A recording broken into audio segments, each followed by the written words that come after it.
I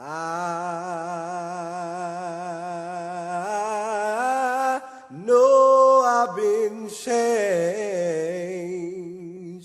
I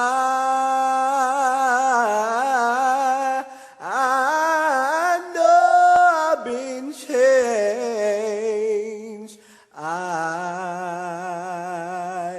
Yeah, I know I've been changed. Omega Psi Phi sign of my name.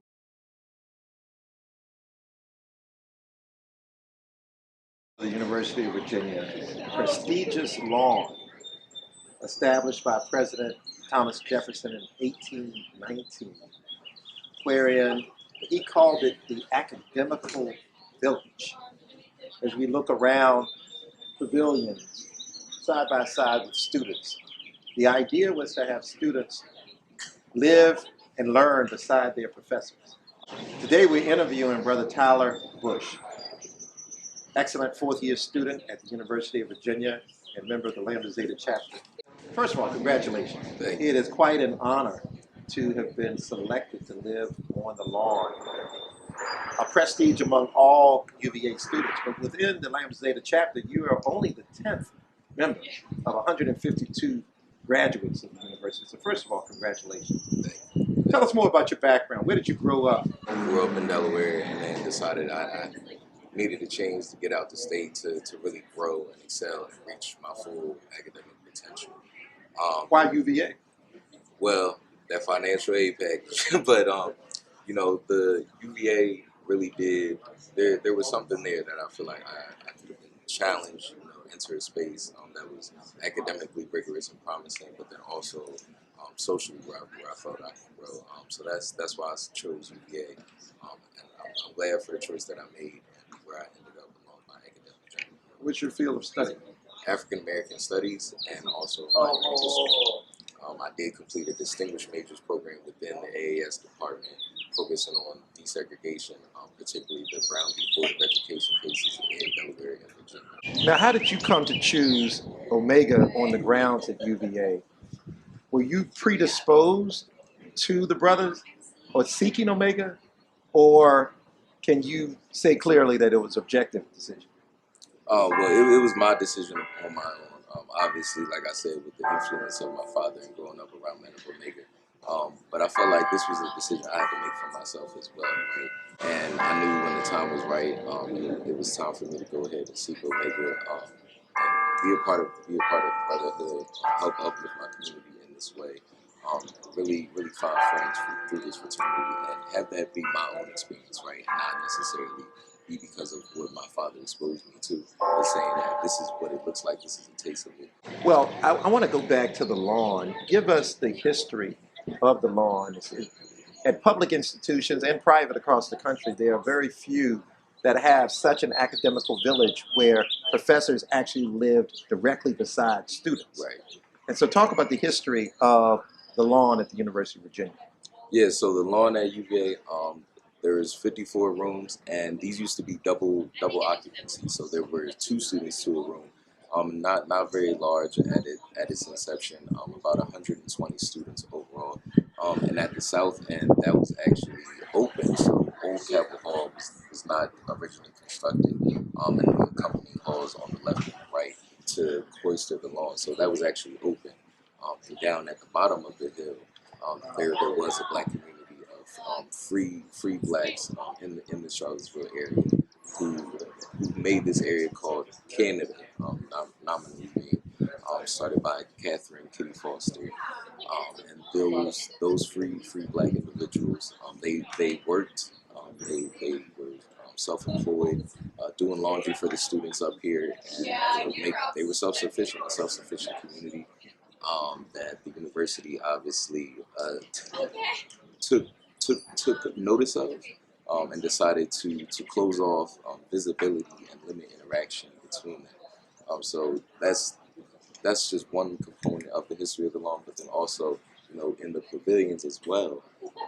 Where the professors live. Yes, where the professors live. You'll notice in some of the attics, and I think in the the second pavilion in particular, you'll see nails up there, but those were used to hang items such as tobacco leaves for them to dry. You can only imagine that tight space. Who was up there? Who was putting those items up there? And the experience of being in that tight, hot space, having to labor in such a way for free as well. And, some students as well had enslaved people with them during their time. And these are all males. These are all white males. White males. Some of whom brought enslaved men with them. Correct. For whatever purposes they need. Whatever purposes. And there's actually an instance of an enslaved child actually being exposed to physical violence, and that actually being on the docket, being brought before the university. And of course, the student did not face any significant charges for the violence that they exposed that enslaved child to. We have a lot of this history that is part of the university, and particularly the lawn. Those who labor to build the structure. It is beautiful, and we bask in the beauty of it, but also remembering who constructed this and the time and labor that went into it as well. Tell me, do you ever hear through channeling or through your spirit those men and women who came before you, who labored to build this lawn and to service those students and professors here? What's your spiritual connection to it? Yeah, I think for me, being in this space, I'm honored, and even the brothers of Lambda Zeta chapter before me who've lived on the lawn, being a part of their legacy of breaking through and being black men on the lawn and taking up and occupying this space that historically has excluded us, but still feeling excluded even though I'm so close to the lawn and the rotunda in particular. Because I've never been in the rotunda besides the one time where I've participated in the protest. So it's... That's interesting, because as a student, I didn't enter the rotunda for the same reason, other than protesting. Right.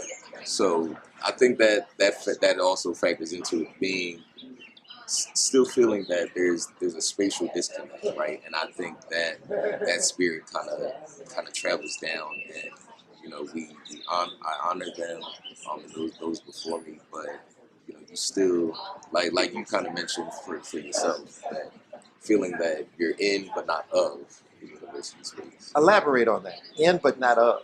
Right. Because I felt with such racial bifurcation at UVA that I was in but not of. That I was looked upon as an affirmative action student, that somehow or another I didn't deserve to be here. And what I did was fight back very assertively. How did you handle that in and of? Right.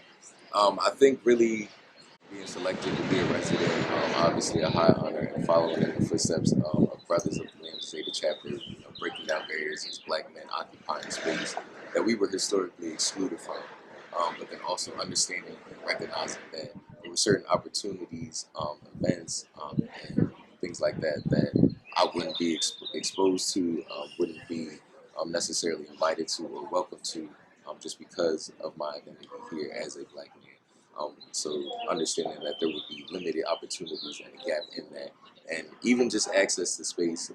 Obviously, it's a public university, and as a student, having every right and privilege to enter any space, and the rotunda in particular, but still feeling that I don't have ownership or the ability to, or the right to really access that public space in the same way, and just having a different view, different relationship with that space. Did you think that it was not accessible to you, or is it still a protest that you dove into the rotunda?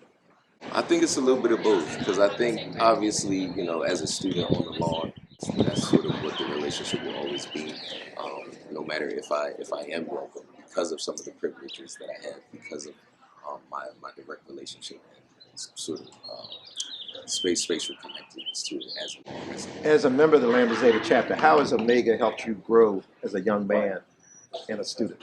We had our 50th anniversary celebration, and there were tons of brothers that came back in town. I think that was the moment where it really hit for me, that friendship is truly essential to the soul. from 1973 to 2023. Correct. When we celebrated our 50th. Yes, sir. And that was in the fall, and I still think back on that weekend and that time that we had together. The fellowship was amazing, and brothers just being excited and happy just to be back, and to see me. I was Neo at the time, and really just being a part of that, and it's something that you can't necessarily put in words when you go and you're able to meet a charter member, right, and strike up a conversation. And let's talk about that. Bill Cooper becomes the first black frater at the University of Virginia on the charter line of the Bloodline 9 of the Lambda Zeta chapter of Omega Psi Phi Fraternity Incorporated. Meeting them, what was your initial feeling in meeting the charter members and members since? All the things that they went through, so that I could join, so that I could exist, that I could experience this brotherhood. It was an honor. I was humbled, and really I was just soaking everything from that. It was truly a great experience. What differentiates Lambda Zeta from other fraternities, black fraternities, on the grounds of UVA? Well, we were the first. I think that says it all. That we were the first ones here. How about in contemporary times? Today. Mm-hmm. So I think then, but then even now, it still rings true that we are a small but mighty chapter. We members versus men. And what is members versus men? Members versus men. So by Brother Walter H. Mazak, is a poem, short essay. Basically 8 versus 8, that it only takes a few members. The value of our fraternity is not in numbers, but in men that are immersed in the true Omega spirit, and that they are a far greater asset than 80 with lukewarm enthusiasm, right? And so understanding that it only takes a few that truly have that Omega spirit in them to do the work of Omega, to uphold her tradition. I think that's something that separates us from a lot of the other chapters that are currently here on grounds. They may be larger in numbers, but we are small and efficient. And it only takes a few of us to get the work of Omega done. What is the feeling upon graduation, and what are your plans post grad? The feeling still something else I can't describe. Right. Still trying to take in as many moments as I can with friends and fraternity brothers as well. So it's still something that I'm trying to process emotionally. Excited for it as well, obviously. But following graduation, I will be interning in the office of Senator Chris Coons from Delaware in his D.C. office. So I'll be doing that immediately following graduation. Absolutely, and it's a great public policy tradition of men of Omega in national politics and public policy. Yes, sir. In fact, the NAACP Spingarn Medal, Omega Psi Phi leads with 22 recipients, beginning with the inaugural recipient of Professor Ernest Just at Howard University. Yes, sir. Following in a long tradition, and trying to follow in your footsteps as well, Brother Flowers. If what advice do you have for young brothers coming into the fraternity, and how can you best get from the fraternity what it has to offer? I would just tell them, just immerse yourself in the fraternity, right, and spend time with brothers, and you'll get the most out of it, because that's the reason why you join. Just to be around brothers, spend time with them. So I would say immediately, fresh off, as a new member, spend time with brothers, and it'll go a long way. And keep that enthusiasm for the fraternity, and the love that you put in is the same love that you get back. All right. My brother. Thank you, brother. I know there's a place for me. It's in that land shining bright up above, that no man but Omega, no man but Omega, I say no man but Omega can see. That's why I'm singing to you all my love, my peace and happiness.